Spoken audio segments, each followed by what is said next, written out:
goedheid. Vader, ons bid so vandag vir ons as 'n liggaam van Yeshua wat by mekaar kom, Vader, dat U met ons sal kom spreek, dat U vir ons net die waarheid uit die troonkamer sal gee, voor U alleen buig ons, Vader. Ons gee onsself as lewende offers. Vader, ek is net die klei in U hande, U is die pottebakker, en ek bid dat U deur hierdie lippe van klei sal spreek vandag. Dat U my mond sal aanraak met 'n vuurkoel, elke woord wat gespreek word uit die troonkamer, en as daar enigiets is wat nie van U af is nie, mag my tong om my vir hemel te vasplak. Geen spasie of plek vir menslike interpretasies nie. Menslike doktrines nie. Nee, Vader, ons wil U aanbid in waarheid en in gees. En daarom pleit ons by U net U waarheid. Vader, ek wil vir U dankie sê by voorbaat vir vandag se manna. Soos wat U met my gewerk het deur hierdie week, en ek is op en af en deur. Vader, wat is dit wat U wil spreek, en U vat my na 'n heeltemal 'n ander gedeelte. Ek wil vir U dankie sê, Vader, dat U ons soos Maria die beste deel gekies het en Yeshua beklee het met die waarheid, dat U ons vandag so sal kom beklee.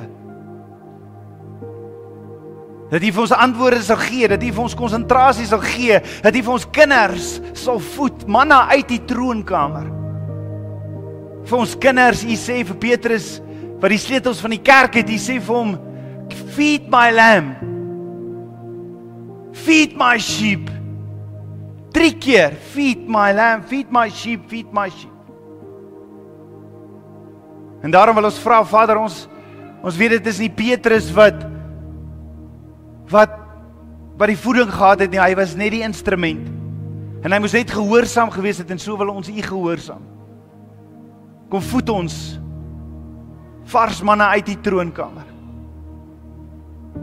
En Vader, is so amazing. Is so amazing dat ek sien toe Yeshua die brood gebreek het. Toe Yeshua die brood gebreek het, het hy toe hy besorgd was oor die 5000 mans en wat gekom het, en hy was besorgd oor hulle, en hy sê vir sy disippels, kom ons voed hierdie mense, want hulle is honger. Die disippels probeer uitwerk, maar hoe? 5000 mense, daar is nie 'n takeaway nie, en daar's nie trokke wat die kos kan bring nie, daar is nie dit nie, en Yeshua sê, en so kom daar 'n seentjie met 2 visse en 5 brode. En die oomblik toe daai brood breek, die oomblik toe dit gedeel word, toe's daar multiplication. Die oomblik wanneer ons die woord ontvang en ons breek dit, is daar multiplication. Vermenigvuldig. En daarom bid ek, Abba Vader, dat U woord wat uit U troonkamer uitkom nie net hier sal bly nie, maar dat dit sal vermenigvuldig for your glory. Dankie vir U goedheid. Dankie vir U liefde, Abba. U is 'n awesome God. Papa God, kom stap hier deur. Come walk through us. Kom loop hier deur. Kom raak elke kind aan, raak elke een van ons aan. Met U pottebakkerhande. Ek bid dit alles in Yeshua HaMashiach se naam, die seun van Yotevawai. Amen. Amen. Amen. Dankie julle. Kom ons sit so saam, maat. Julle gaan nêrens nie. Ons bly saam hier vandag.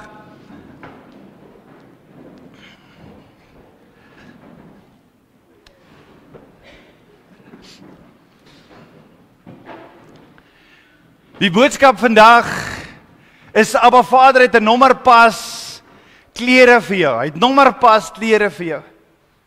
En dit maak my opgewonde. En ek dink daar's baie mense wat, soos ek voel, jy hou daarvan om 'n nuwe hemp of 'n nuwe broek of 'n nuwe kledingstuk aan te trek. Kan ek gou vra, maats, hou julle daarvan? Wie hou van nuwe klere? Dis lekker, nee. Veral as mense na jou toe kom en sê, "Ja, maar jy lyk spoggerig." Nee, dit's lekker. So, ons is in hierdie week in die gedeelte wat ons saam bestudeer, Parasha 20, Tetsaveh, wat beteken jy moet hulle beveel. Abba Vader sê vir Moses, jy moet hulle beveel. En dan die gedeelte wat ons saam bestudeer is in Exodus 27 vers 20 tot Eksodus 30 vers 10, die profete gedeelte Esegiel 43 vers 10, tot Esegiel, tot vers 27 en dan 1 Samuel 15, en dan in die Bridesha of die Nuwe Testament gedeelte Hebreërs 13 vers 5 tot 21 en Matteus 5 vers 13 tot 20. Maar in Eksodus 27 vers 20 sê Abba Vader vir Moses, en jy moet die kinders van Israel beveel. Wat moet Moses doen? Hy moet die kinders van Israel beveel. En terwyl ek hierdie so bestudeer, toe is dit asof Abba Vader vandag 'n boodskap het wat hy sê, Roef, jy moet die kinders hier by Houtkruis, die kinders van my, die liggaam van Yeshua beveel. Jy moet hulle beveel. En ons weet, Eksodus 27 vers 20 sê, en jy moet die kinders van Israel beveel dat hulle vir jou suiwer, uitgestampte olyfolie vir die kandelaar bring, om gedierig 'n brandende lamp te hê. Met ander woorde, hulle moet gedierig, hulle moet aanhoudend in die woord tyd spandeer. Hulle moet aanhoudend sodat hulle vuur brand. Hulle moet aanhoudend tyd in Abba se teenwoordigheid spandeer deur die woord te lees, deur die Bybel te lees. Bid en lees jou Bybel elke dag, sodat jou lig sal skyn. Ja, maar Vader beveel Moses dan ook in Eksodus 28 vers 1, dan moet jy jou broer Aaron en sy seuns saam met hom met die kinders van Israel laat nader kom na jou toe, dat hy vir my die priesterampt kan bedien. Aaron, Nadav, Avihu, Eliezer, Itamar en die seuns van Aaron. En dan sê Abba Vader, jy moet vir Aaron heilige klere maak, tot eer en tot sieraad. Jy moet ook spreek met almal wat kunsvaardig is, wat ek met die gees van wysheid vervul het, dat hulle vir Aaron hulle klere maak, om vir Aaron te heilig, dat hy vir my die priesterampt kan bedien. En dit is die klere wat hulle moet maak, 'n borstas en 'n skouerkleed en 'n mantel en 'n kunstige bewerkte rok, 'n tulband en 'n gordel. So moet hulle dan vir Aaron, jou broer, heilige klere maak. En vir sy seuns, dat hy vir my die priesterampt kan bedien. Nou ons word geroep as heilige priesterdom, en net so het Abba Vader vir my en jou hierdie heilige klere.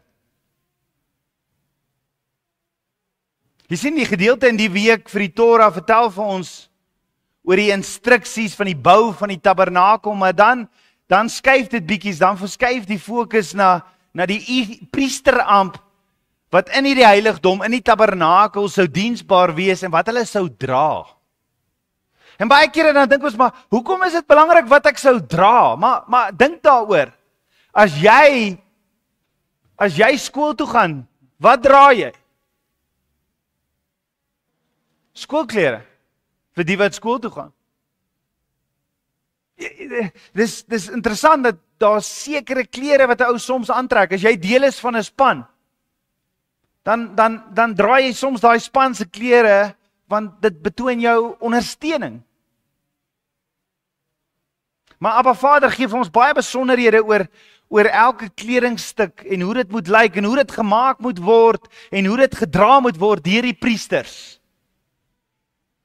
Ja, Abba Vader sê besondere, of onder andere in Eksodus 28 vers 15, jy moet ook die borstas van beslissings maak, van kunstige werk, soos die werk van die skouerkleed moet jy dit maak, van goud en pers en pipperrooi en bloedrooi stowwe en fyn dubbeldraad linne moet jy dit maak.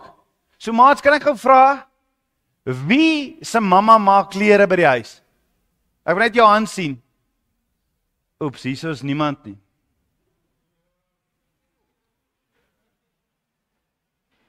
Ja, daar's een aan, dankie. Hierso word klere gemaak, hier word klere gemaak.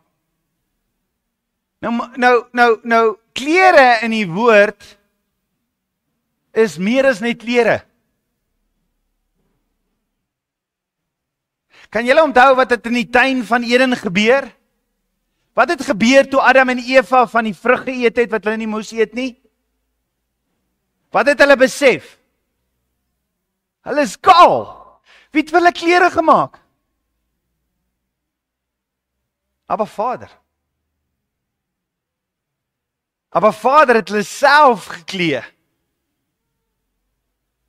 Vandag staan ek en jy naak voor Abba Vader weens sonde, want 'n sonde wat ons kaal maak, en dit is Abba Vader se begeerte om vir my en jou te beklee met sy hemelse heerlikheid, en om sodoende vir hom, sodat ek en jy, hoekom wil hy ons beklee? Hoekom trek jy sekere klere aan? Dink gou daaroor, as jy om die tabernakel gebly het, dink jy sou kon sien hoe lyk die priesters en die hoëpriester? Dylan, sit vir ons die prentjie op, laat ons net kyk daarna. Dink jy sou kon uitken? Dink jy almal het hierdie klere gedra? So as jy die priesters en die hoëpriester gesien het, jy gesê, hoe kom, daar's die hoëpriester, daar's die priesters. Hulle gaan nou na die tabernakel toe, hulle gaan in die teenwoordigheid van God werk. Hoekom? Hoe het jy geweet dit is hulle? Die klere wat hulle dra. Die klere wat hulle dra. Hulle is beklee.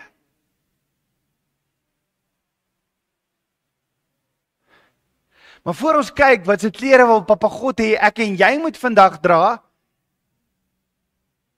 wil ek vir jou vra, kan ander mense sien jy dra jou priesterlike kleed elke dag? Die klere wat Papa God vir jou gemaak het.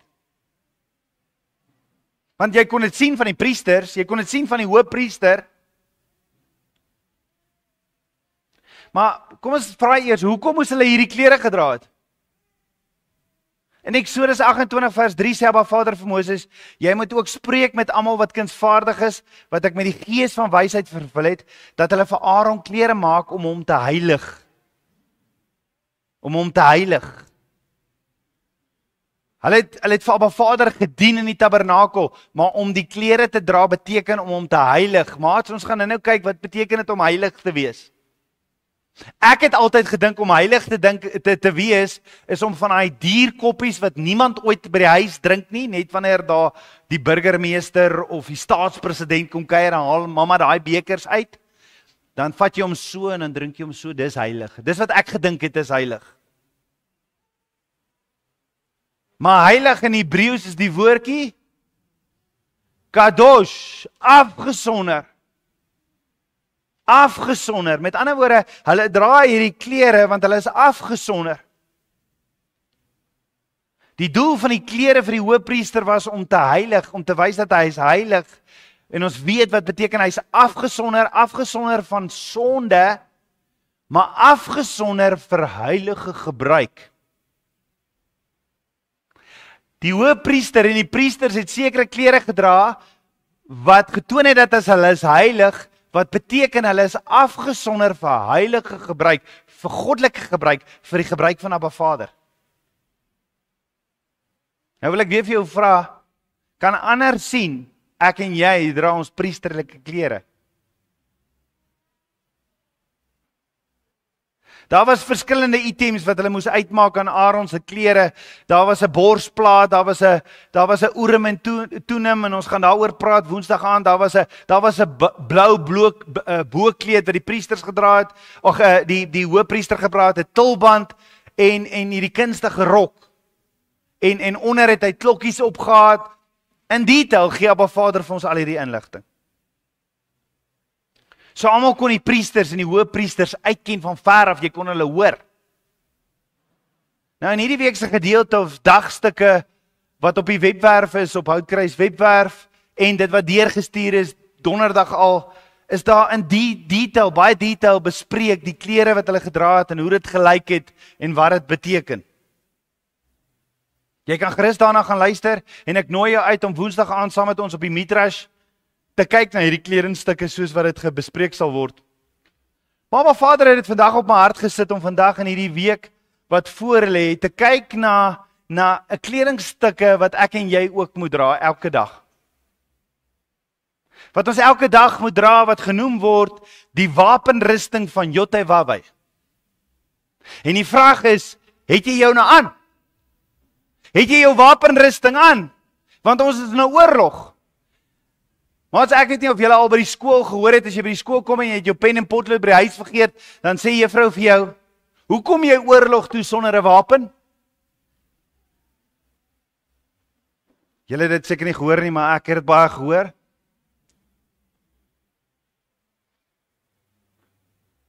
Ons het nodig om 'n sekere wapenrusting aan te trek vandag, want ons is in 'n oorlog.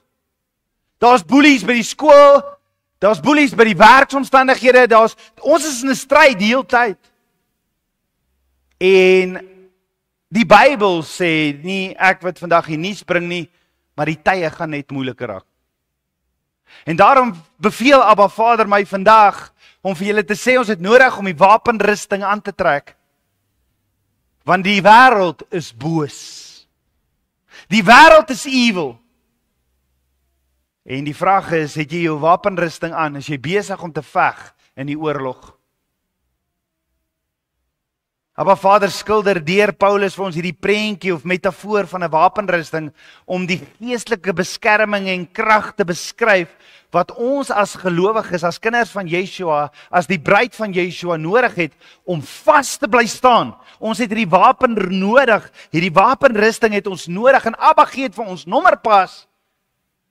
Hy gee dit vir ons nommerpas sodat ons kan bly staan. Wanneer die uitdagings en die versoekings van hierdie lewe die hoof bied. So Paulus vertel vir ons hierdie wapenrusting en hy sê in Efesiërs 6 vers 10 tot 14 sê hy, eindelik my broeders word kragtig in Yeshua en in die krag van sy sterkte. Met ander woorde word sterk. Hy sê my broeders, ek weet julle is moeg, ek weet julle het swaar, ek weet julle is heeltyd in hierdie oorlog. Ek weet die pile kom die heeltyd, maar my broeders, wees sterk in Yeshua. Filippense 3 vers 16 sê wat sê dit? Julle sal die krag kry. Julle sal in staat wees tot enigiets met hom wat julle die krag gee. Maar Paulus sê ons sal krag hê, nie in onsself nie, maar in Yeshua. So jy kan hoeveel keer gym toe gaan? Ek dink baie keer spandeer ons 'n uur lank of 'n halfuur lank om hierdie muscles sterk te maak. Ons oefen, ons maak al hierdie muscles sterk, maar wat van ons geestelike muscles? Trek ons die wapenrusting aan? Paulus sê verder in Efesiërs 6 vers 11, trek die volle wapenrusting van Jotawawai aan, sodat jy staande kan bly teen die liste van die duiwel. Met ander woorde, trek die volle wapen aan, moenie net sekere gedeeltes aantrek nie. Vat alles saam, die volle wapenrusting as jy skool toe gaan, as jy na die atletiekveld toe gaan, as jy na 'n afspraak toe gaan, trek die volle wapenrusting van Jotawawai aan. Sodat jy staande kan bly teen die liste van die duiwel. Die liste van die duiwel is die versoekings wat die heeltyd kom. Met ander woorde, soos wat die priesters by die tabernakel geweet het as hulle diens het, hulle moet hierdie klere aantrek want hulle gaan dien by die tabernakel en hulle moet heilig wees, afgesonder wees vir Abba Vader se gebruik. Hulle moet 'n sekere kleredrag dra. So moet ons as volgers van Yeshua ook weet, ons is in 'n oorlog en ons het 'n wapenrusting van Jotawawai wat ons moet aantrek elke dag. Kan ek jou gou vra, net 'n toetsie. Ken jy die wapenrusting? Maak jy dit elke dag vas? Trek jy dit aan? Ek het dit al gehoor, maar ek kan nou nie onthou. Wat is nommer 3 nou weer? Wat is nommer 4? Nee. Wie het vergeet om 'n beld aan te trek vanoggend? Jy doen nie. Nie sommer nie, soms doen jy, maar nie altyd. Nee, jy trek die volle wapenrusting aan. Nie net sekere gedeeltes nie.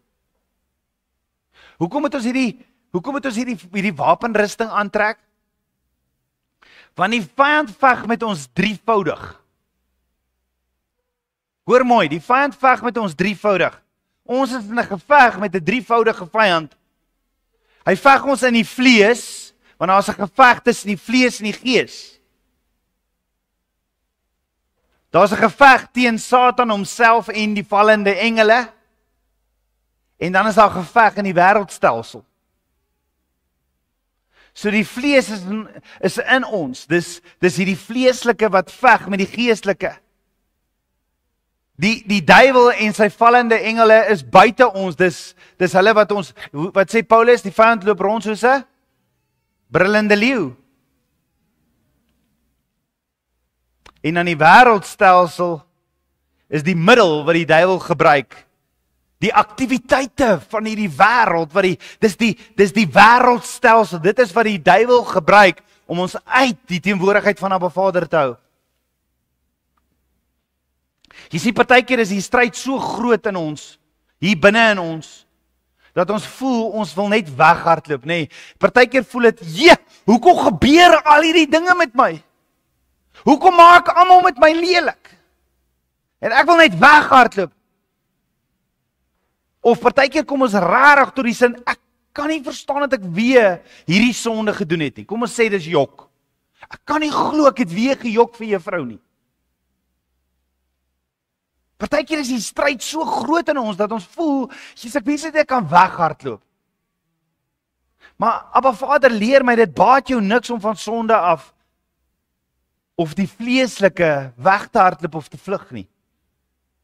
Want hulle is in jou, so hulle kom saam. Daar was monnike wat gesê het, maar hulle wil gaan afsonder, hulle wil niks met die wêreldstelsel te doen nie, maar hulle het nog steeds gesondig, want dis 'n stryd nog steeds hier binne in ons. Daarom is die oorlog 'n werklikheid en ons moet weet hoe om te veg. Ons moet weet, ons het 'n wapenrusting wat ons elke dag moet aantrek, styf trek. Paulus sê, ons is in 'n geveg en teen wie veg ons? Moet ek elke dag 'n maatjie gaan boks en sy tande uitslaan? Nee, ons geveg is nie teen mens nie. Ons geveg is, Paulus sê, ons worstelstryd is nie teen vlees en bloed nie, maar teen die owerhede, teen die magte, teen die wêreldheersers van die duisternis van hierdie eeu, teen die bose geeste in die lig. Paulus noem hier teen wie ons worstelstryd is, teen wie ons veg, wat 'n hiërargie is van Satan. En al die vallende engele, jy sien, soms plaas Satan sekere van hierdie baie magtige vallende engele of demone selfs in posisie agter ons regerings. Vader weet, en daarom sê hy moet ons die wapenrusting aantrek, maar die vyand weet dat hy sal van sy vallende engele agter die regering gaan sit, en hierdie mense wat in die regering is, jy kan dit lees in Esegiel 28, Jesaja 14, Daniël 9 en 10, leer ons dat hierdie vallende engele kan selfs agter 'n regering wees en hulle in die bose lei. En die vraag is, ons sien dit partykeer hoe die vyand die regering lei. Hoekom veg ons dit nie? Hoekom trek ons die wapenrusting aan en veg dit nie? Want as die geveg is nie in die vlees nie. Ons sal so maklik iemand sleg sê, soos ons staatspresident sleg sê, maar hoekom veg ons nie die gees, die demoon of die gevalle engel agter hom nie? Hoekom het ons opgehou veg? Is dit omdat die vyand ons kom blinddoek maak het vir die geveg, wat as jy dink jy gaan na 'n partytjie toe, maar jy daag op vir 'n geveg, hoe gaan jy met 'n partytjie, met 'n swembroek en 'n swemhanddoek en speletjies, nee, nou kom jy by 'n oorlog aan waar daar guns geskiet word. Kom ons sê, jy gaan na 'n verjaarsdagpartytjie toe, wat cowboys en crooks is, en hier kom jy aan met 'n kostuum, en almal het cowboy hoedens en guns aan, en hier kom jy met 'n kostuum en 'n handdoek aan. Is jy reg vir die geveg? Nee. En dis presies wat die vyand doen, en ons vergeet dat daar 'n wapenrusting wat ons elke dag moet aantrek. En die vraag is jy besig om te veg? Is jy besig om te veg op jou knieë? As ons opstaan, die wapenrusting aantrek en hierdie geveg veg in die gees, wat dink jy sal gebeur met die regering, byvoorbeeld? As ons opstaan en hierdie geveg veg, wat dink jy sal gebeur met die vyand wat die kerk die hele tyd aanval? Want die bose raak al hoe sterker en die kerk raak al hoe swakker. Kyk maar.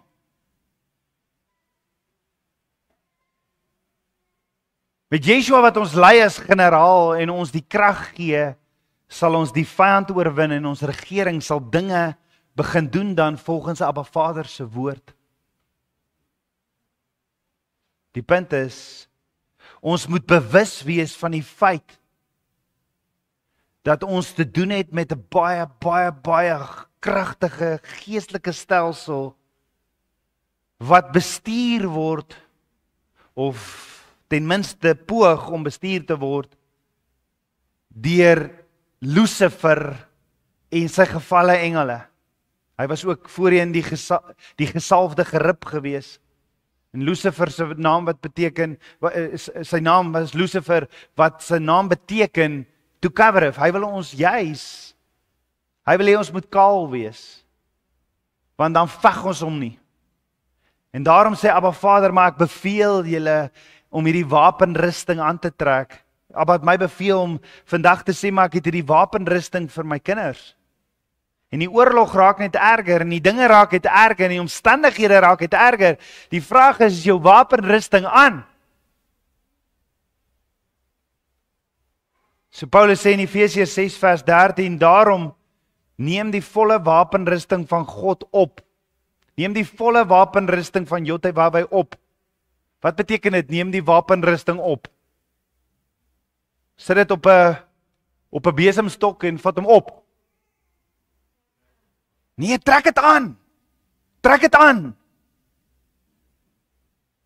Hoekom? Sodat jy weerstand kan bied in die dag van onheil en nadat jy alles volbring het, staande kan bly. Met ander woorde, wanneer die vyand kom met sy versoekings, wanneer hy kom, wanneer iemand jou kwaad maak, wanneer daar dinge gebeur by die skool, by die werk, waar ook al, dan moet jy jou wapenrusting aan hê, want jy weet nooit wanneer skiet die vyand pyle nie. So Abba Vader gee vir ons die wapenrusting sodat ons weerstand kan bied. Abba Vader het vir ons 'n volle wapenrusting wat ons vir hierdie geveg. So ons word voortdurend gekonfronteer met versoekings, valse leringe en die magte van die bose wat probeer om ons op 'n dwaalspoor te lei. Het jy jou wapenrusting aan? Hoe het jy jou wapenrusting aan? Die wapenrusting van Jotawawai help ons om vas te staan in ons geloof en onsself te beskerm teen hierdie geestelike aanvalle. Nou miskien kan die kinders vir ons help. Wat trek 'n soldaat aan as hy oorlog toe gaan? Pyjamas. 'n uniform, 'n wapenrusting. Hoekom trek hy nie pyjamas aan as hy oorlog toe gaan nie? Kan jy nou dink, ons kyk vir Israel wat in oorlog is en hier loop hulle almal rond met pyjamas? Dis om jou te beskerm en jy het wapens om die vyand ook te veg en mee te oorwin. Net so verskaf die wapenrusting van Abba Vader vir my en jou geestelike beskerming en krag en is so nodig om vandag hierdie te hoor want ek ervaar baie van ons is moeg. Ons is seer, hierdie oorlog het ons verpletter. En Abba Vader wil vandag vir ons sê, my kind, hier is die wapenrusting. Hier is die wapenrusting, trek dit aan. Dit laat ons as Yeshua se volgelinge en disippels toe om versoeking te weerstaan, die uniform van Yeshua. Om ons teen valse ideologie te verdedig en ons sterke geloof te laat bly. Die volle wapenrusting van Jotawawai, vir die wat dalk vergeet het, bestaan uit 'n beld, 'n gordel. Dit bestaan uit 'n borsplaat, skoene, 'n skild, 'n helm, 'n swaard. En ons gaan in hierdie week na hulle almal kyk. En ek wil graag vir die ouers vra om tyd saam met julle kinders te spandeer, want ons stuur 6:00 in die oggend uit die brood vir vandag. En Abba het so op my hart gesit dat ons hierdie wapenrusting so moet ken en so vir ons kinders moet leer dat ons prakties en profeties elke oggend voor ons uit die huis uitloop en sê, het jy jou beld aan? Het jy jou skoene aan? Het jy jou helmet aan? Ons moet mekaar vra. Kinders, ek wil hê jy moet vir pappa en mamma vra. Pappa, het jy jou beld aan? Het jy jou skild aan, mamma? Want ons is in 'n oorlog en ons is bekommerd oor mekaar en ons wil mekaar beskerm. So Paulus sê die wapenrusting van Jotawawai is daar om ons toe te rus, om vas te staan wanneer die lewe se uitdagings oor ons pad kom. En ons moet besorgd wees oor mekaar, ons moet besorgd wees oor mamma, want ons is in 'n oorlog en daarom wil ons seker maak sy die wapenrusting aan. Ons wil seker maak ons kinders het die wapenrusting aan. Dit maak ons sterk en onwrikbaar ongeag die beproewings of die aanvalle wat ons in die gesig staar. Deur die wapenrusting van Abba Vader aan te trek, erken ons dat ons staat maak op hom alleen en nie op ons eie krag nie. Dis 'n manier om ook ons eie wil oor te gee en op Abba Vader te vertrou. En hoe lekker is dit nie, as jy weet, pappa of jou kind gaan na 'n oorlog toe en hy gaan nie met pyjamas nie. Hy het die wapenrusting van Jotawawai aan. Want dit sal jou deur die proewings laat staan. Abba Vader, gee dit vir ons. Jy moet weet ons is in 'n slagveld en die vraag is, staan jy nog? Staan jy nog? Ons is in 'n oorlogsveld, staan jy nog? Want as die woorde van verbal abuse kom, kan jy net die skuld oplig. Die swaard trek.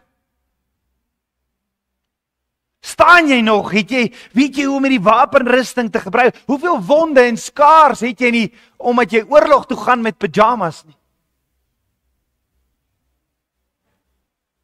Die belangrike punt is, ons moet weet, elkeen van ons is soldaat. En ons het 2 weke terug daarna gekyk.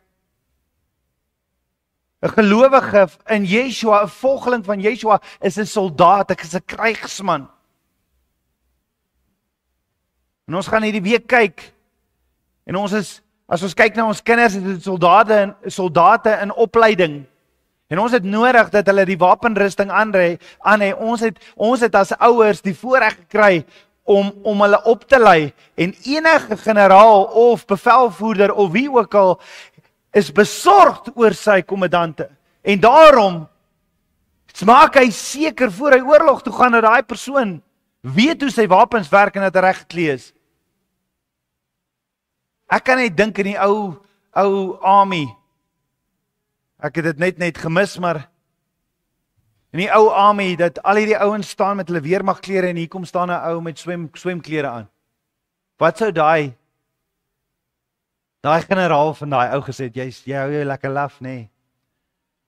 Kom ons kyk hoe snaaks is hierdie nou vir jou nou regtig. En dan het hy vir hom gedrul. Ons elkeen word geroep om deel te vorm van die Yeshua army.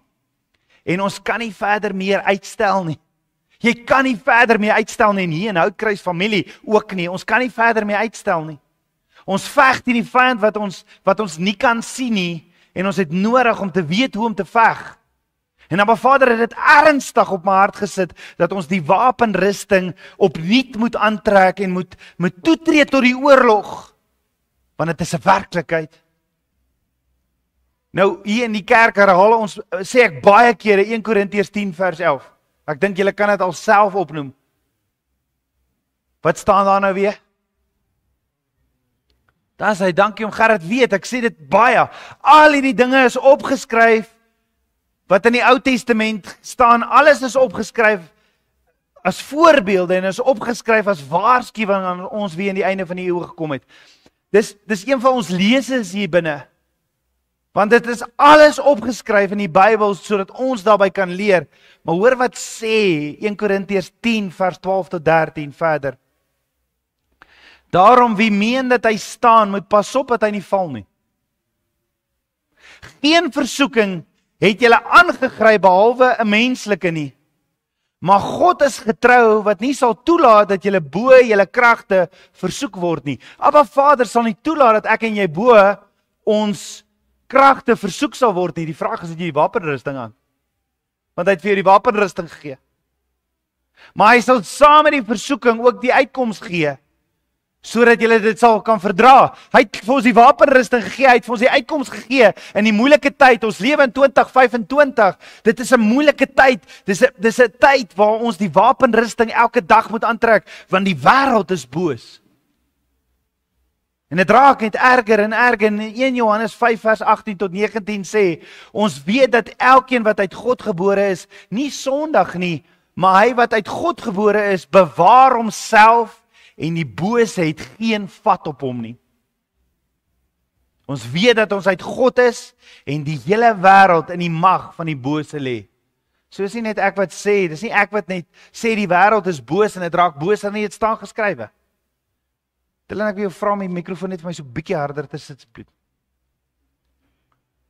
So daarom sê Yeshua, ons generaal, want ons tree aan vandag as sy army. Ons generaal sê vandag vir ons in Johannes 16 vers 33, dit het ek vir julle gesê, dat julle in my vrede kan hê. In die wêreld sal julle verdrukking hê, want julle is in 'n oorlog, ons gaan veg teen die vyand. Julle het aangetree as soldate. Enige soldaat wat aantree by 'n weermag weet daar gaan 'n oorlog wees. Yeshua ons generaal sê, in die wêreld sal julle verdrukking hê. Maar hou goeie moed. Hou goeie moed. Ek het die wêreld reeds oorwin. Yeshua sê ons sal verdrukking hê, ons gaan deur 'n oorlog gaan. En hier praat hy nie van die 7 jaar verdrukking nie, hy praat van die verdrukking waardeur die disippels gegaan het en waardeur ek en jy vandag ook gaan. En daarom sê Paulus, trek die volle wapenrusting van Jotawai aan, sodat jy staande kan bly teen die liste van die duiwel. Ons het nodig om die volle wapenrusting aan te trek. Soos 'n soldaat elke oggend opstaan en sy wapenrusting aantrek, net so moet ek en jy. So ouers, kan ons hierdie week, hierdie bevel van Abba Vader, opneem, en elke dag, self eers ons wapenrusting aantrek, styf trek, en voor ons en ons kinders nog die huis verlaat, skool toe, werk toe, waartoe ook al, seker maak ons almal, noem dit op, en dat ons het die wapenrusting aan. Ons het die wapenrusting aan. Want waarvoor is die borsplaat nou weer? Hoekom moet ek hom nou weer aantrek? Hoekom moet ek die gordel aantrek nou weer? Daar's 'n rede. En Abba Vader wil ons verfris, want die oorlog is aan, die bose is daar buite. Abba Vader sê, ons moet die wapenrusting aantrek om die vyand te weerstaan. Sekere vertaling sê, sodat jy weerstand kan bied. Maar hierdie selfde Griekse woordjie vir weerstaan word gebruik in Jakobus 4 vers 7 waar daar staan, weerstaan die duiwel en hy sal van julle al wegvlug. Dis ook dieselfde Griekse woordjie wat Petrus gebruik in 1 Petrus 5 vers 9 in sy brief waar hy sê, hom moet julle teestaan, standvastig in die geloof. Daai teestaan, weerstaan, selfde Griekse woordjie. Weerstaan in Grieks beteken stop die vyand se vooruitgang in ons lewens. Ons trek die wapenrusting aan, sodat die vyand se vooruitgaan in ons kinders se lewe en ons eie lewe gestop word. En dis hoekom ons die wapenrusting aantrek. Met ander woorde, ons moet paraat wees. Ons moet op die verdediging en op die aanval wees. Jy sien hoe doeltreffend jou aanval is, hoe meer doeltreffend jou aanval is, hoe meer moet jy weet, die vyand gaan 'n teller uit. Hy gaan backlash. Daar's 'n backlash. As jy op 'n slang se kop trap, dan kom sy stert om jou te slaan. So jy moet nie net aanval nie, jy moet gereed wees ook om vir die backlash, vir die oomblik as hy terugkom om aan te val. Ons het nodig om groot gebed te wen vir die koninkryk van lig. En daarom moet ons aanval as ook verdedig. So kom ons kyk na die wapenrusting wat Abba Vader vir ons gee. En vir die wat die tyd ophou, wat voel hy kan nie langer as 30 minute nie, ek gaan nou 'n kans gee, dan gaan ons almal opstaan. Ons gaan nie die hele wapenrusting gaan nie, moenie bekommerd raak nie, ons gaan net 2 vanoggend opnoem en dan gaan ons in die week verder na die res kyk. En daarom wil ek graag vra dat ons sal saamwerk as 'n liggaam en dat ons vir mekaar en vir ons kinders sal WhatsApp stuur en sê, Boetie, het jy vandag die skoene aan? Het jy die gordel aan? Is jy seker, want hoekom ek jou vra is, ek is besorgd oor jou. Ek is besorgd oor jou. In Efesiërs 6 vers 14 word die eerste wapenrusting genoem, en daar staan dan vas, julle lendene met die waarheid omgord. Staan dan vas, julle lendene met die waarheid omgord. So die eerste wapenrusting is die gordel van waarheid. Nou die duiwel is die vader van die leuen en van die begin af is hy 'n leienaar. Sy hele stelsel is 'n stelsel van leuns. Daarom is die eerste wapenrusting die gordel van waarheid. Toe Abba Vader die wapenrusting op Paulus se hart geskryf het, was Paulus in die tronk gewees. Paulus was in die tronk gewees. Vasgeketting aan 'n Romeinse soldaat. En daarom was Paulus baie vertroud of bekend met die wapenrusting van 'n Romeinse soldaat. Nou 'n Romeinse soldaat het 'n tuniek gedra. 'n Tuniek was basies, wie kan vir my sê wat is 'n tuniek? Dis 'n kledingstuk, is soos 'n rok. Wat is amper soos 'n swart sak wat jy 2 gate maak en jy maak 'n kop vir jou. Dis net daar's plek vir jou kop en daar's plek vir jou arms om deur te gaan. Verder is dit net so 'n lang rok. So hulle het eers so 'n rok gedra, die mans. En dan het hy 2 gate vir die arms gehad en 'n gat vir die kop.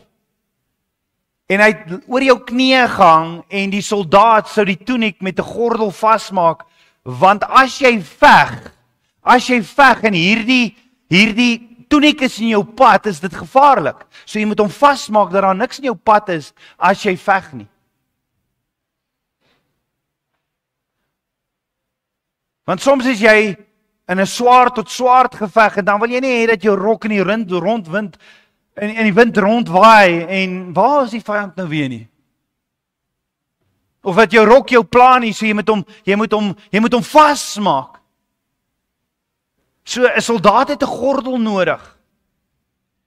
Die gordel word in die wapenrusting van Abba Vader die waarheid genoem. Daar's niks wat jou werk en krag as kind van Abba Vader meer skade doen as leuns nie. As jy 'n kind, 'n volger van Yeshua is en jy praat leuns, dan doen dit die koninkryk van God ook skade. As jy nie die waarheid het nie, soos Yeshua die waarheid is, of as jy nie die waarheid ernstig opneem nie, gaan jy verloor in die stryd teen die bose geeste. Die eerste wat ons nodig het in die oorlog is dat ons die waarheid ons eie moet maak. Dat ons Yeshua die waarheid, die weg en die lewe vasgryp en volg. Waar's Mitchell? Mitchell, daai mannetjies daar van jou is besig daar agter. Ek dink jy moet hulle dalk net so bietjie help. Miskien kan jy saam met hulle speel daai kant. Daar agter. Ekskuus. Is julle reg daarso? Alles reg? Okay, 100%.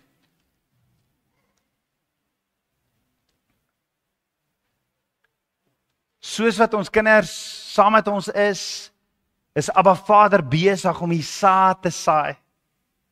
En al is hulle hoe klein, daardie woord, daardie waarheid word op hulle harte gesaai en dit is belangrik dat ons hierdie waarheid ook by hulle uitkry, want hulle is klein soldaatjies wat in die toekoms moet staan in hierdie bose. En ons weet hoe evil hierdie wêreld is en daarom is dit belangrik dat ons kinders beklee met die waarheid en dat hulle saam met ons hier is. Dat hulle saam met ons is. So, wat ons nodig het in die oorlog is dat die waarheid, ons het nodig die waarheid om 'n vaste gordel. En daarom moet ons ook alles wat ons doen met 100% eerlikheid doen. As jy 99% gehoorsaam is jy gehoorsaam.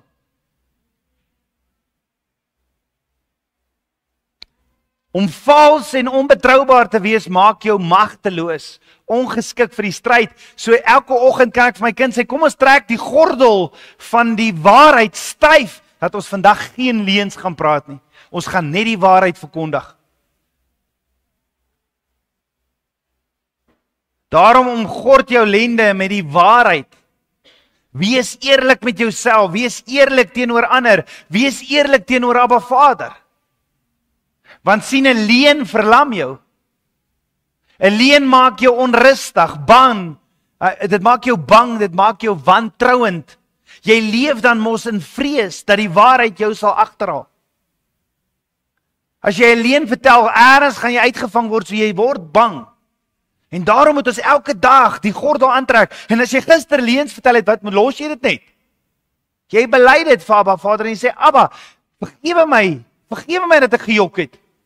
Daarom het ons nodig om saam met ons kinders en elke dag seker te maak, ons trek die gordel aan. Ek gaan nie vandag weer lieg voor my baas nie. Ek gaan nie vir juffrou weer jok oor my huiswerk wat nie gedoen is nie. Want ek het die gordel van waarheid aangetrek vanoggend. Ek gaan nie meer jokkie. Ek gaan niemand mislei nie. Die leuen veroorsaak dat jy altyd op jou hoede moet wees. En een leuen volg maklik op die ander, want jy wil jouself verdedig. En dit is wat die vyand doen. Hy sê jy moet leuns vertel om jouself te verdedig. Nee, jy moet die wapenrusting van Jothai aantrek. Net die waarheid stel jou in staat om die goeie stryd te stry. En daarom sê Yeshua in Johannes 8 vers 32, julle sal die waarheid ken. En die waarheid sal julle vrymaak. Daar is so baie mense wat loop met dinge binne in hulle waaroor hulle gejok het. In die huwelik. Ek kry nou nog huwelikspaartjies wat met my praat en sê, maar ek kan nie hierdie vir my huweliksmaat vertel nie.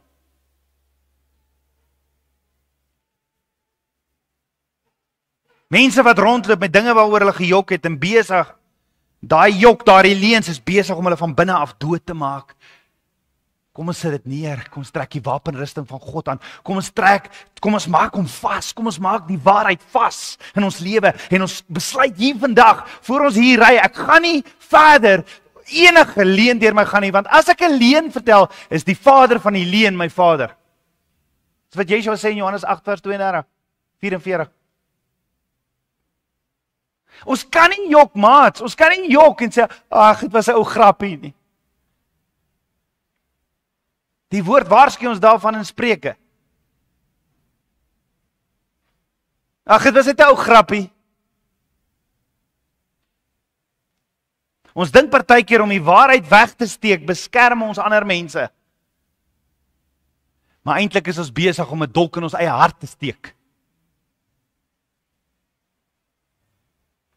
Die gordel wat die Romeinse soldate gedra het, was 'n leergordel, dit was 'n leerbelt, wat rondom die soldaat se lyf vasgemaak is, en aan die gordel, aan die belt, was daar knippe, waar die skild en die swaard aangehang het. Die skild is jou geloof, en die swaard is die wapen, wat aanvallend gebruik word op die vyand, wat aan die gordel van waarheid vasgemaak is. Met ander woorde, dit is belangrik om te besef, ons geloof moet op niks anders staat maak as Abba Vader se waarheid, sy woord, wat aan ons moet hang nie. Selfs die swaard wat aanvallend gebruik moet word, moet aan niks anders hang as die algemene geopenbare wil van Abba Vader, wat die loodlyn is vir alles wat ons glo, en vir alles wat ons gebruik om die vyand mee aan te val nie.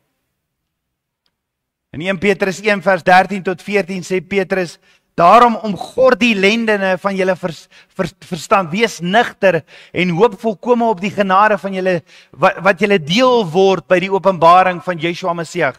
Soos gehoorsame kinders moet julle nie julle lewe inrig volgens die begeerlikhede wat tevore in julle onwetend bestaan het nie. Maar soos hy wat julle geroep het heilig is, moet julle ook in julle lewenswandel heilig word, omdat daar geskrywe is, wees heilig, want ek is heilig. En maar ons gaan nou vinnig kyk, wat is heilig, wat is die prentjie, ons gaan net aan prentjies kyk. Maar die Griekse woord vir gordel, die gordel van waarheid is aletheia. Aletheia. Aletheia beteken eerstens, ja, die waarheid, maar aletheia beteken tweedens 'n gesindheid. Oeps, dis nou aan. Ek het nou nie dit geweet nie, dat die gordel, ja, as die waarheid, ek moet die waarheid hê, maar dit het ook 'n effek op jou gesindheid. Ek moet met die regte gesindheid by die huis uitgaan. Ek moet die gordel aantrek wat 'n gesindheid is, 'n gesindheid van Yeshua. En hierdie gesindheid, hierdie prentjie wat geskets word is ernstig toegewy tot die stryd. Jy's ernstig, jy trek die gordel aan, maar jy weet jy gaan vandag in oorlog wees. Jy weet die vyand gaan kom en vir jou sê jy moet jok erns. Jy moet 'n leuen vertel. Jy sien, omdat ons die waarheid glo, omdat ons die waarheid liefhet en ken, gaan ons oorlog toe vir die waarheid. Met die gordel maak ons alles wat loshang vas. Dis 'n prentjie van opregtheid. Dis 'n prentjie van integriteit en ware toewyding. En dis hier waar jy met hierdie passie, met hierdie ziel, met hierdie regte hart toegewyd is tot die stryd. Jy's reg. Niemand gaan oorlog toe onvoorbereid nie. Nee, jy maak jou gordel stewig vas in jou swaard en jy klip jou skild vas en jy's reg in jou hart, jy's reg vir 'n oorlog. Jy's nie verras, o, God, het ons vandag weer 'n oorlog. Ek het met my pyjamas gekom nie. Nee, jy het bereken wat die kostes is om uit te gaan, want daar's 'n oorlog. Jy het bereken dat daar pile gaan skiet en jy gaan dalk een na jou kry en daarom het jy jou skild by jou. Jy het jou gordel vasgemaak, jou skild is hierso, want die pile gaan vlieg. Jy het die koste bereken en jy bepaal want jy's 'n soldaat. Jy gaan nie oorlog toe en wonder of Jesus, moet ek nog hier wees, moet ek nie hier wees nie. Watter soldaat doen dit? Nee, hy gaan met toewyding, is hy deel. Nie net vir homself nie, saam met sy mede soldate. Jy sien, 'n ware volger of disipel is lief vir die waarheid en is gereed om die waarheid te veg, vir die waarheid te veg. En is hier waar jy nie tevrede is met halfhartige en ongereelde belangstelling vir gebed nie. Maar ek weet nou nie, ek weet ek moet bid, maar ek gaan eerder nog bietjie lê of jy's nie halfhartig en jy's ongereeld in jou belangstelling in gebed nie. Jy's nie halfhartig of ongereelde belangstelling in aanbidding nie. Wat is die hoogste vorm van aanbidding? Wanneer ons die woord bestudeer. Dis hier waar jy ook nie tevrede is met halfhartige of onverskillig is teenoor geestelike waarheid nie. Ja, ek het die waarheid gehoor, maar weet jy wat? Jy is nie onverskillig nie. Jy vat dit ernstig, jy is paraat. En jy dra dit.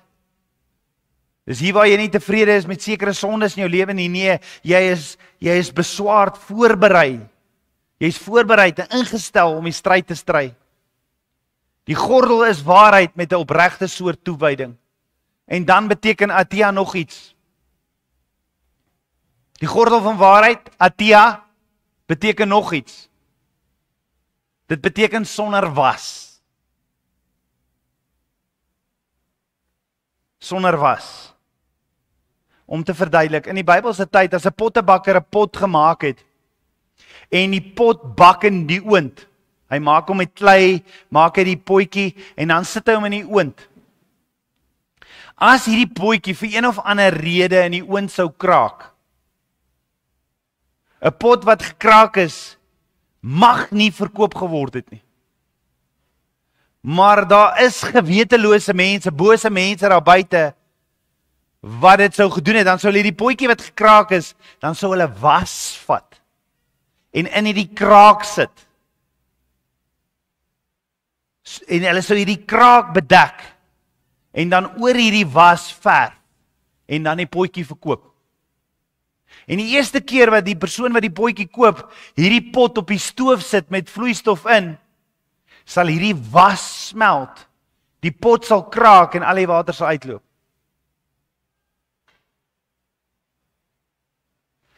Iemand wat opreg is, wat die gordel aantrek, het geen krake in nie. Geen was in nie. Geen valsheid in nie. Hulle smelt nie en word nie nutteloos wanneer die hitte aan is nie. Hardloop weg die oomblik as die oorlog daar is nie. Watter soldaat doen dit? Ek het die wapenrusting aan, ek trek hom elke aan en die oorlog, as die oorlog kom, I'm out of here, hardloop weg. Nee, jy's daar om te veg, jy's beraad. Yeshua is die perfekte model hiervan. Hy het nooit gekraak of gesmeld weens omstandighede nie. Want hy is die waarheid en Yeshua wou die prys, hy wou met alles die prys vir my en jou betaal. Hy het die geveg kom veg tot die einde toe vir my en jou. En die vraag is, hoe graag wil jy hierdie geveg veg vir hom? Ek persoonlik dink mense vandag gee nie meer om die geveg te wen nie. Die geveg teen die bose maak nie meer vir hulle soveel saak nie. Sommige mense is net nie lus vir oorlog nie. En het opgegee. Is die deel te wees van 'n troep, want daar's orde. Om deel te wees van 'n familie, om deel te wees van die intersessiespanne van die familie en saam praat te wees. Sommige mense het nie meer lus vir die oorlog nie, maar die welleste van die wêreld trek hulle weg. Hoor gou, as jy onverskillig is oor die geestelike stryd, glo my, gaan jy die stryd verloor, want die vyand loop rond soos 'n brullende leeu. Jy gaan ook die geleentheid verspil vir 'n ewige beloning van vreugde en seën. Jy sien geen soldaat in aktiewe diens. Jy sien geen soldaat wat aangemeld het by die army, wat daar is vir aktiewe diens, dat hy verstrengel raak. Jy sien nie 'n soldaat op die oorlogsveld op sy foon nie, besig om games te jol nie, besig om deur Facebook te blaai nie. Jy sien dit nie. Wel, ek kan my indink, jy sien dit nie. Jy sien nie hoe 'n soldaat op die oorlogveld sit en sê, nee, Jesus, wag, ek gaan gou eers my toenails knip nie.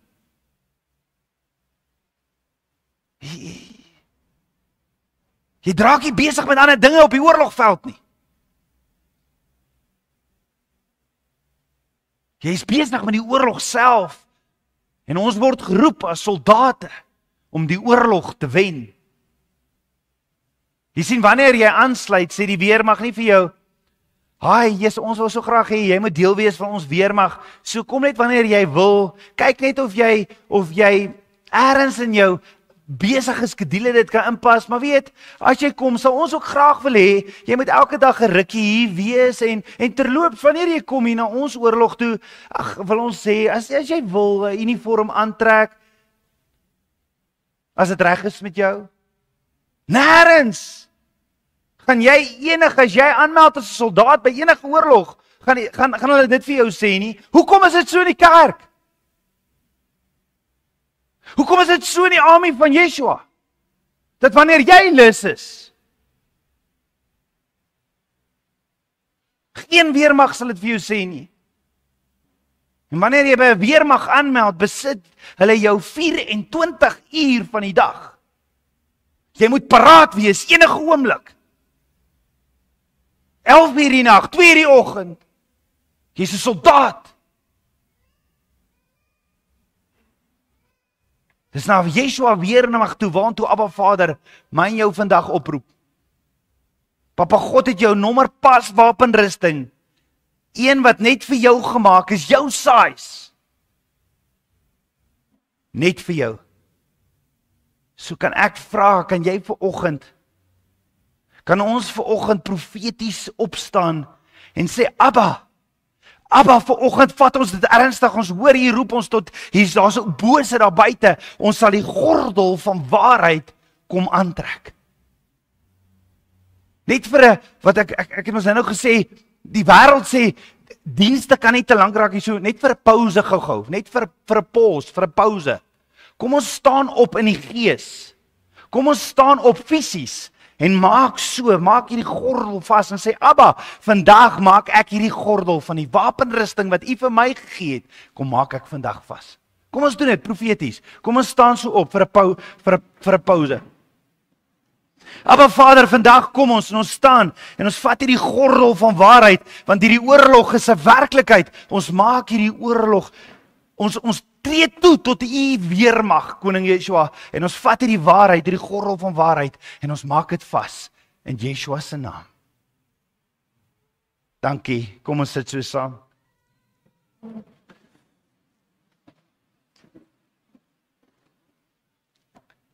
Ek is amper klaar.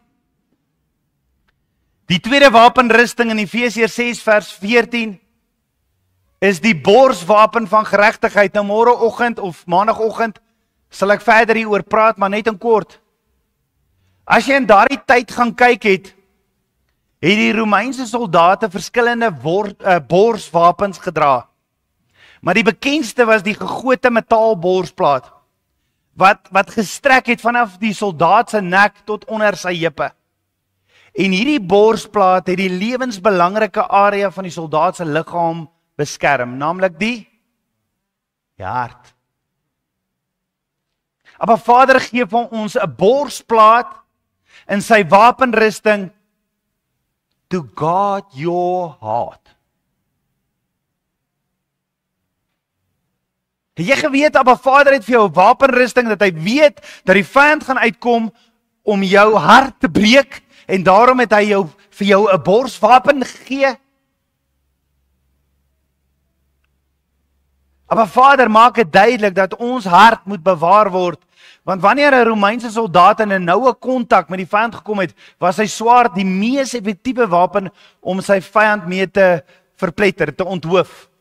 Maar tydens nabye kontak met die vyand was die soldaat op sy kwesbaarste en was sy volgende belangrikste dissipline om hierdie lewensbelangrike area, sy hart te beskerm. En ons weet, Vader sê in sy woord, die hart verteenwoordig die verstand en gedagtes. En Yeshua sê in Matteus 15 vers 19, want uit die hart kom daar slegte gedagtes. Dit wat in jou hart is, kom by jou mond uit. So jy hoef net 'n rukkie te hoor wat op mense se hart is, want dit kom by hulle mond uit. Spreuke 23 vers 7 sê, for as he think in his heart, so easy. En dan sê 'n teksvers wat Albert ook baie kere aanhaal in Midrash, Jeremia 17 vers 9, bedrieglik is die hart bo alle dinge. Ons sê so maklik mos, ag maar Abba ken my hart. Die woord sê bedrieglik is die hart bo alle dinge. Ja, verdorwe is dit, wie kan dit ken? Hoekom sê Jeremia dit? Want gedagtes en denke word geassosieer met die hart.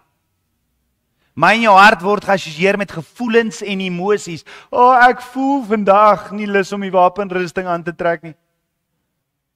Maar in jou hart word geassosieer met gevoelens en emosies. Met ander woorde, die vyand se aanslag is hoofsaaklik gefokus op ons hart, wat ons gevoelens en ons emosies is. Dis waar die vyand ons kom aan. Hoe voel jy?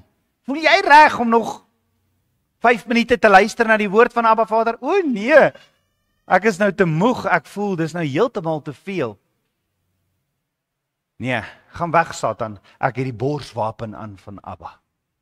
Guard my heart, want dit wat Abba nou gaan deel, het ek lewensbrood nodig. To guard this heart.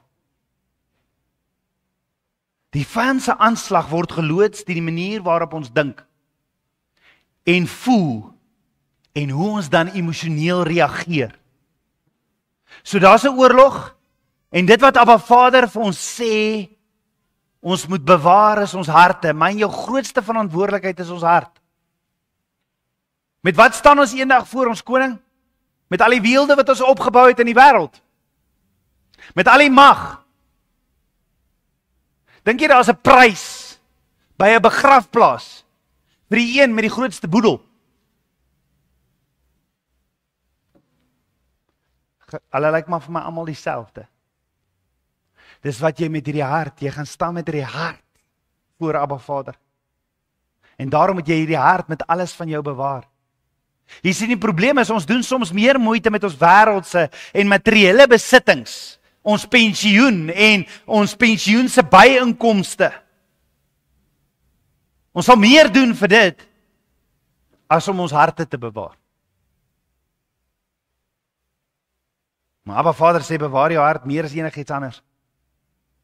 Dit beteken dat jy jou verhouding met Abba Vader die hoogste prioriteit moet maak of hou. Nie jou huweliksmaat nie. Abba Vader moet die hoogste prioriteit in jou lewe hê. God your heart. Selfs sal jou huweliksmaat jou lei uit die teenwoordigheid van Abba. God your heart. Jou huweliksmaat staan nie langs jou eendag voor Yeshua nie. Jy staan alleen. Het jy jou hart beskerm? Niks of niemand is belangriker as Abba Vader in jou lewe nie. En as jou huweliksmaat dit van jou verwag, probeer hy God speel.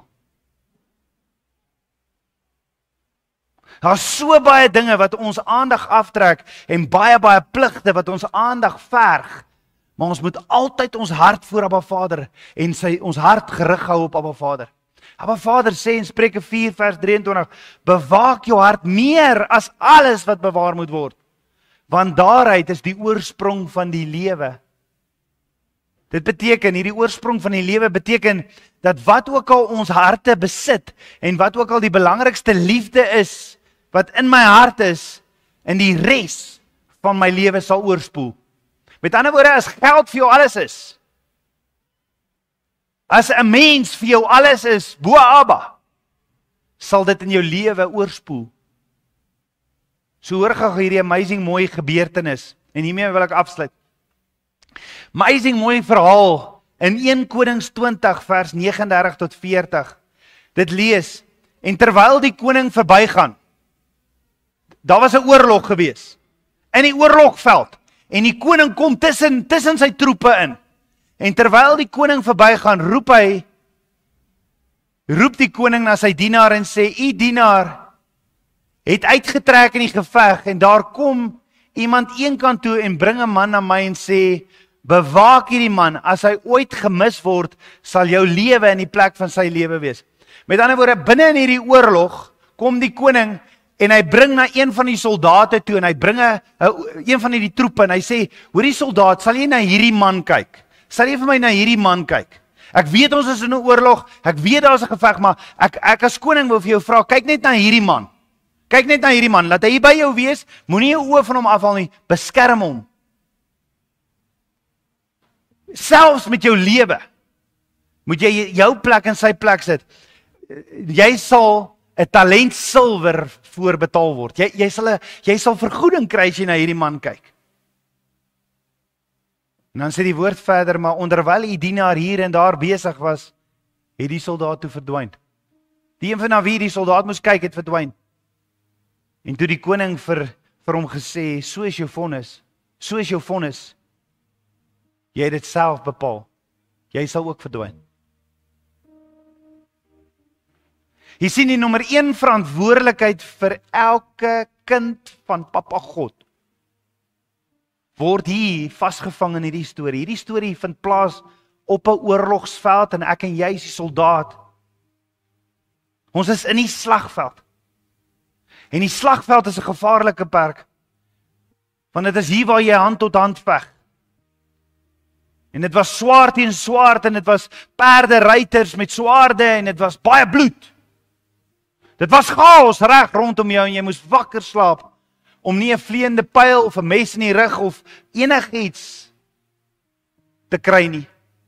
So reg in hierdie oorlog, in die middel van hierdie geveg, kom die koning van Israel na een van sy soldate toe, na Roof toe, en sê vir hom, ek het iemand hierso, bewaak hierdie iemand, en as hy ooit gemis word, sal jou lewe in sy lewe wees.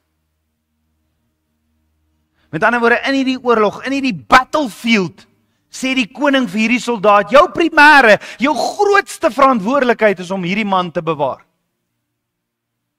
En die woordjie bewaar in Hebreëus is to keep guard, to observe, to be a watchman over, to treasure up. So die prentjie wat geskets word om hierdie man met dorings en met heininge te verskans. Jy moet hierdie man met alles in jou lewe, jy moet hom so oppas in hierdie oorlog.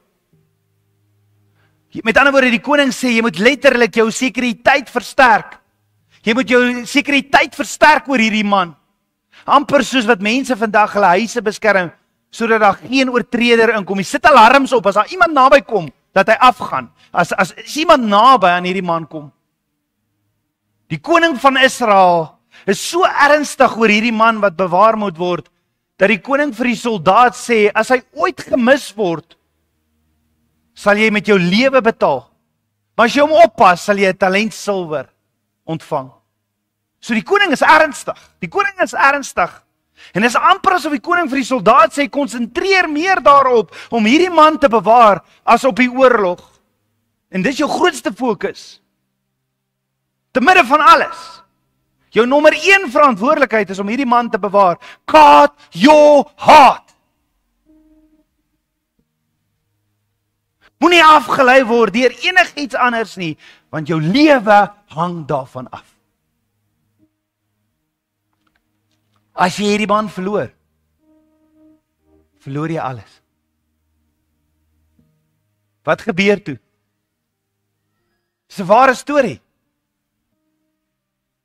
Toe die stof gaan lê en die oorlogvoering verby is, toe kom die koning terug. Net so moet ek en jy weet, ek en jy het 'n opdrag gekry en ons het 'n koning wat op pad is. Let wel, toe die koning terugkom na hierdie oorlogvoering, toe wou die koning een ding weet van hierdie soldaat. Nie hoe hy geveg het en wat se sere en wat deur hy is en wat hy oorwin het, niks nie. Hy wou een ding weet van hierdie soldaat. Het jy die man bewaar wat onder jou toesig was? Omdat die man se grootste verantwoordelikheid was om die man te bewaar. So nou wil die koning weet, waar is die man? En ons koning gaan kom en hy gaan sê, waar is jou hart? Waar is jou hart? Hoekom klop hy nie vir my nie? Jy sien in hierdie storie, sien ons die man het ontsnap. En hoe die koning, hierdie soldaat vir die koning sê, onderwyl ek so besig was, hier besig was, en daar besig was, ek was so besig, het hierdie man verdwyn. Hierdie koning soek hierdie man angstig, en die koning soek antwoorde, en dit is asof ek sien hoe ontsteld hierdie koning is, en sê, wat gebeur? Wat het gebeur? Wat het gebeur, kon jy nie die een opdrag wat ek vir jou gegee het, gehoorsaam nie? To guard your heart, kon jy dit nie doen nie? Ek het vir jou wapenrusting gegee, ek het jou soldate gegee. Wat het gebeur? Was jy so oorweldig deur die vyand? Wie het jou aandag afgetrek? Het jy die opdrag vergeet wat ek vir jou gegee het, om hierdie man te bewaar? Wat was veel belangriker as my opdrag? Wat ek vir jou gegee het? En die soldaat antwoord die koning en sê, nee, nie een van die nie, nee, terwyl ek so besig was hier en daar, het die man verdwyn. Met ander woorde, die soldaat sê, ek was so besig hier en daar, en toe ek my oë uitvee, toe is die man weg. Ons raak so besig met ons kinders, se aktiwiteite, ons raak so besig met die dinge van hierdie wêreld. Are you guarding your heart?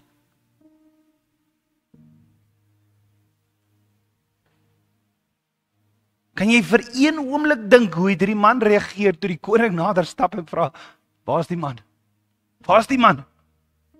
Wat jy moes oppas met jou lewe. Ek is seker hierdie man het gedink, hoe kon ek so besig raak? Hoe kon ek so besig raak? Wat het my besiel? En dit is amper asof ek hierdie man kan hoor hoe hy voorberei wat om vir die koning te sê, iets soos koning, ek was in die oorlog en ek het geveg en ek het ander soldate se lewens gered, ek het vir hulle geprofeteer, ek het vir hulle gebid vir genesing. Yeshua sê, Matteus 7 vers 21, Ek ken jou nie, gaan weg van my. Julle wat geprofeteer het, siekes genees het, ek ken jou nie, gaan weg van my. Hoekom? They never guarded their heart, die eerste liefde in hulle hart nie. Ja, ek was so besig, die man het verdwyn. Ek het kinders gehad. Ek het 'n werk gehad, ek het verantwoordelikhede gehad, Here, koning Yeshua, ek het al hierdie verantwoordelikhede gehad, maar in die proses het ek my liefde in my hart vir U verloor. Kan jy sien hoekom sê Abba Vader is belangrik, dat ons moet beveel dat ons hierdie wapenrusting moet aantrek. Want die oorlog is nou ewig. Dis asof hierdie soldate duidelik maak by die koning, dis nie asof hy lui was dat die soldaat vermis geraak het nie. Nee, hy was heavy besig. Hy was nie 'n luiaard nie. Koning, ek was so besig dat ek vergeet het om hierdie man te bewaar, my eie hart te bewaar. Die soldaat was so besig hier en daar dat sy aandag afgelei is. En die vraag is, hoe besig is ek en jy? Hoe besig is ek en jy? Want Abba Vader gee vir my en jou opdrag. Spreuke 4 vers 23, bewaak jou hart meer as alles wat bewaar moet word. Meer as enigiets. Want daaruit is die oorsprong van die lewe. Daar is die loon, die ewige lewe. Is ons so besig dat ons nommer 1 verantwoordelikheid dalk vergeet word? Kan jy dink jy staan voor koning Yeshua en jy sê vir hom, Jesus, ek was so besig in die kerk, ek was so besig by die kinders, ek was so besig met my besigheid, ek moes regtig die broodwinner gewees het, want my man het nie werk gehad, of wat se verskoning jy ook al wil gee nie. Want sien, ons het baie verantwoordelikhede, en ons raak so besig, dat ons vergeet die nommer 1 verantwoordelikheid is, om jou hart te beskerm. Jou hart te bewaar teen die welles van die oog. Jou hart te bewaar teen die vleeslike en teen enige vorm van hoogmoed. Ons moet ons harte bewaar met alles wat ons het. Ons kan nie so besig raak. En baie kere dink ons, ag maar my verhoudinge met God is nog steeds goed. Baie kere sal die vyand vir ons sê, maar omdat ek nou hierdie doen ekstra, en ek dalk minder tyd het in die woord, nee, I'm still good. Dis presies wat hierdie soldaat gedink het. I'm good, I've got it covered, ek het hom reg. Maar terwyl hy so besig raak, weg. En ons moet verstaan, die soldaat was in die middel van 'n oorlog. En net so is ek en jy in die middel van 'n oorlog. As jy jou hart verloor jy jouself. En Petrus sê in Handelinge 2 vers 40, save yourselves from the corrupt generation. Ek en jy het nodig om ons harte te bewaar, want die shofar gaan blaas en ons koning gaan kom. En dan sê die woord in 1 Johannes 5 vers 21, my kinders, bewaar julle self van die afgode. Bewaar julle self van enige iets. Afgode is idols. En die King James praat van idols. So wat is 'n idol? Enige iets wat belangriker geword het as Abba Vader en sy woord. Enige iets wat belangriker ag. Enige iets wat ek belangriker ag. As daar enige iets belangrik in jou lewe raak as Abba Vader, is dit 'n idol. En Petrus sê, my kinders, bewaar julle self van afgode.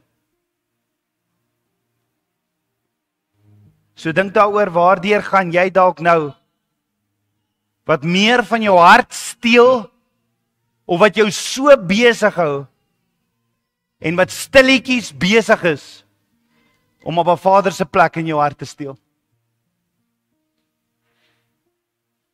Waardeur gaan jy? Om ons hart te bewaar, moet ons vrede in ons hart hê, en vrede in ons harte te hê, moet ons volkome vertrou op Abba Vader. En daarom gaan ons vandag ook eindig en sê, maar Abba, ons wil hierdie borswapen, hierdie wapenrusting wat U vir ons gee, ons wil die gordel het ons vasgemaak. En nou gaan ons hierdie borswapen aantrek en sê, Abba, more than anything else, I will guard my heart. My hart sal vir U alleenlik bly brand. My hart sal vir U alleenlik bly brand. U is die eerste prioriteit in my lewe. Ek sal U lief hê met my hele hart. Met my hele hart. My hart behoort aan U. Hy klop elke dag. Niemand van ons sit 'n knoppie aan om jou hart te laat klop nie. Hy klop elke dag. 'n Sekere hoeveelheid beats per sekonde, per minuut, per uur, per dag. Klop hy vir Abba. Waarvoor klop jou hart?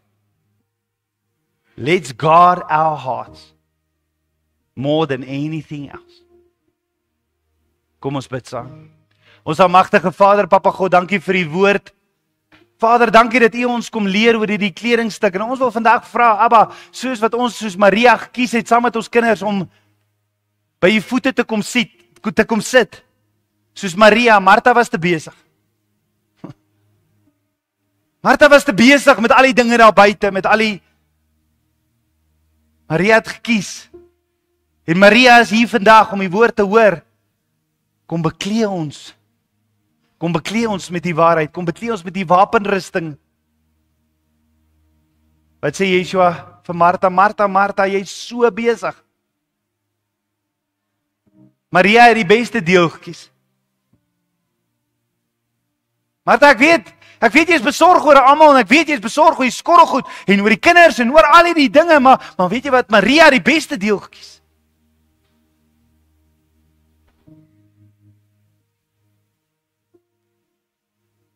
Vader, ons wil nie te besig wees in hierdie oorlog met soveel dinge dat ons die een opdrag wat U vir ons gee, guard your heart, nie sal nakom nie. My hart wil klop net vir U alleenlik. My hart brand vir U alleenlik. Here is my heart, Lord.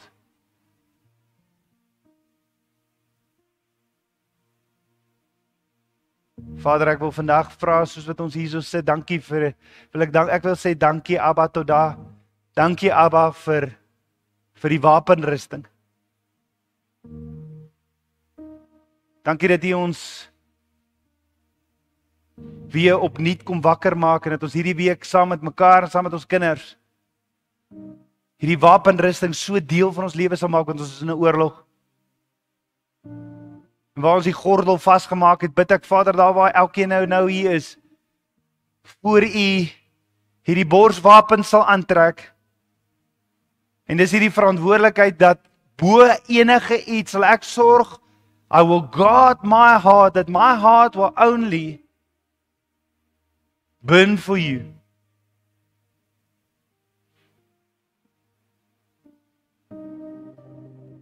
Hier is my hart, Abba. Dankie vir die wapenrusting. Dankie vir U goedheid.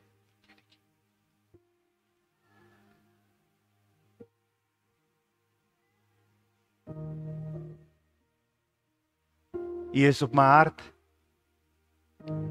U is die koning van my hart. And I will guard my heart. Leer ons, Abba. En voor ek afsluit, dalk het jy seer hier vandag. Dalk toe ek praat oor die potjie wat gebreek is en hy was wat so wegsak, dalk voel jy, maar jou potjie is gebreek. Jou hart voel gebreek vandag.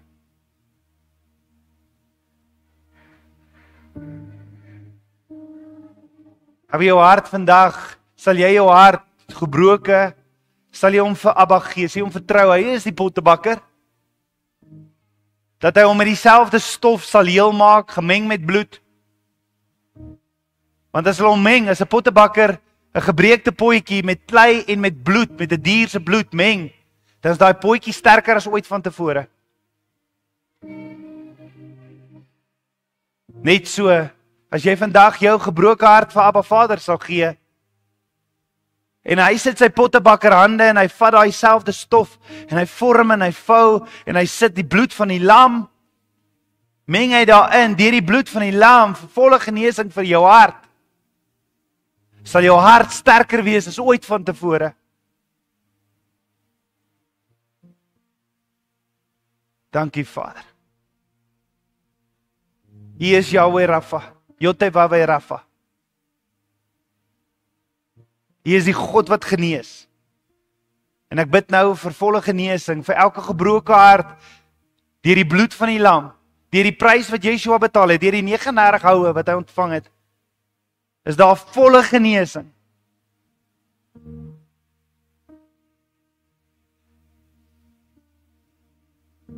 Kan jy dink hoe het Papa God gevoel? Toe daardie soldaat daardie swaard optel, daardie spies optel. Kan jy dink hoe het Papa God gevoel toe Yeshua op die kruis hang en daardie soldaat tel daardie spies op reg om Yeshua se hart te deurboor?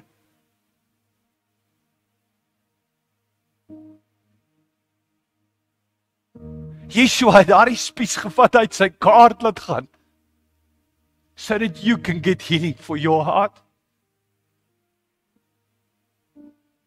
Hy het gesê, bring daardie spies, laat hy deur my hart gaan, sodat jy vandag healing kan kry vir jou gebroke hart. Yeshua het sy borswapen laat sak, en dat die vyand sy hart penetreer, vir jou hart vandag, wat stikkend is. Dis wie ons generaal is. Dis wie ons koning is. Hy het daai prys betaal. Sal jy die wapenrusting aantrek en 'n soldaat wees van sy army? He died for us. Will we live for him? Dankie Vader. Dankie vir harte wat nou heel word in Yeshua se naam en deur Yeshua se wonde. Ons eer U daarvoor, Vader. Ons loof en ons prys U, Koning Yeshua. Ek verklaar vandag, ek wil deel wees van U army. Ek wil die gordel styf trek en aantrek. Gordel van waarheid. Ek wil geen leuen meer vereenselwig nie.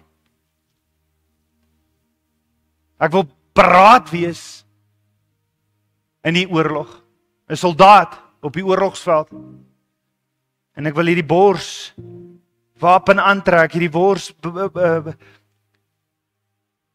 kleed wil ek aantrek, wat my hart bewaar. En ek sal hierdie een opdrag wat U vir my gegee het om my hart te bewaar, dat my liefde, my hart sal brand vir U alleen. First seek the kingdom. U alleen, U eerste soek bo alles. Dankie daarvoor, Vader. Maar Vader sê in Numeri 6 vers 23, ons het nodig om hierdie blessing oor mekaar uit te spreek.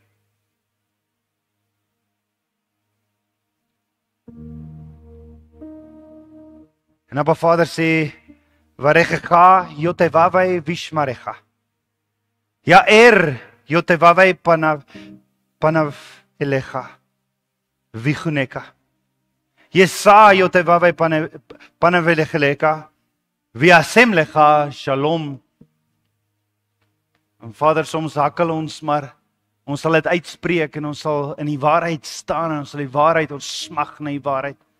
Ons wil U aanbid in waarheid en in gees. Vader, ek bid U seën oor elke een en soos wat U sê, want Abba Vader sê, ek sal jou seën, Yotevave sal jou seën en hy sal jou behoed. Yotevave sal sy aangesig oor jou laat skyn en hy sal jou genadig wees. En Yotevave sal sy aangesig oor jou verhef en hy sal aan jou shalom vrede gee. Ontvang dit. Ontvang dit. Dankie Vader, ons loof en ons prys U. Ek bid dit alles in Yeshua Messiah se naam, die seun van Yotevave. Amen, amen, amen. Amen, baie dankie. Mag julle 'n geseënde dag hê. En ek wil graag die ouers vra, ons wil net saam met die kinders 15-20 minute